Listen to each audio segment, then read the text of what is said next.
Hey all you e-racing racers, I'm Dale Robin Jr. III, and this is Slow to Pro, the Smart Dumb Edition. This footage is from a race on low fuel motorsport at Misano that I did not record in VR, but had a few good lessons to talk about. Today, we're going to talk about the fact that it doesn't matter that you're right. You know those people who always seem to be the victim to other drivers' mistakes? If you're one of them, this video is one you're going to need to sit down for. And if you know someone, you might want to send this video to them. This isn't the part where I say, you know, that if you're involved in an accident every race, it's a you problem. I've already said that, and it didn't seem to get through to you. You said things like, nah, bro, he definitely dive bombed me, watch the replay. And then we, your friends, say things like, oh, yeah, definitely, without even watching the replay, just to get you to calm down so we can go back to having fun. You said things like, why would he do that on the last lap of the race? And we thought things like, because it's the last lap of the race, when else would he make the move?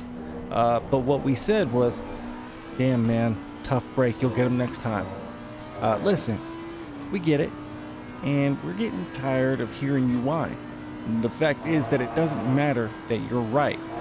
I'll repeat that in a different way since things don't always seem to stick right away for you. You're right, but it doesn't matter. And here's why. 10 out of 10 times on the final lap of the race, I'm going to try to make a move, and so will the gentleman behind you. Don't act like you're surprised about it. And don't leave the door open, and you won't have people walking through it. Was that a dive bomb? Maybe. I don't know. If I was the lead car, I think I would have expected it. After the race, I did message him and said, you know, if I'm being honest, I did one of those shitty apologies where the person says, sorry you did that. And I said, sorry for the bump, but you left me no room. If you would have left me room, you would have had the inside through the remaining turns and beat me. And I think I'm right about the second part. That he would have beat me if he would have left a little bit of room. He replied back and said what I interpreted as, you were not alongside me by the time I started the turn. He's not a native English speaker, which is totally cool. I'm just hoping I interpreted what he meant correctly. So essentially, he thinks that I dive bombed him. Guess what? I kind of agree. So to sum it up, he's right.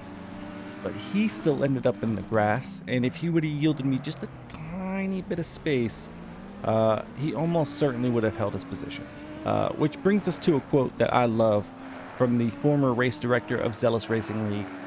You can be right all day and still end up in the fence. Ultimately, this is racing. People are going to do dumb stuff, myself included, especially on the final lap when the heart is beating faster than mine on the night of my junior prom. Now, here's another similar situation from earlier in the exact same race, but with even more extreme circumstances, if you ask me. I'm following this Lexus, and we come through a turn, and cars spin in front of us, which causes the Lexus to slow down, and I end up going alongside as we go right between two spun cars, and it's all thanks to the driver of the Lexus for giving the room required. So this Lexus does, in my opinion, exactly what the McLaren should have done on that final turn. Pay attention to your radar and leave room. You have absolutely nothing to gain from contact with another car. That's it for today. So to summarize, don't be smart dumb.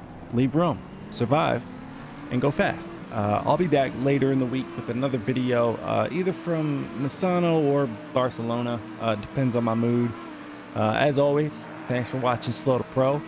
I'm Dale Robin Jr. III. You guys have the kind of day you want to have.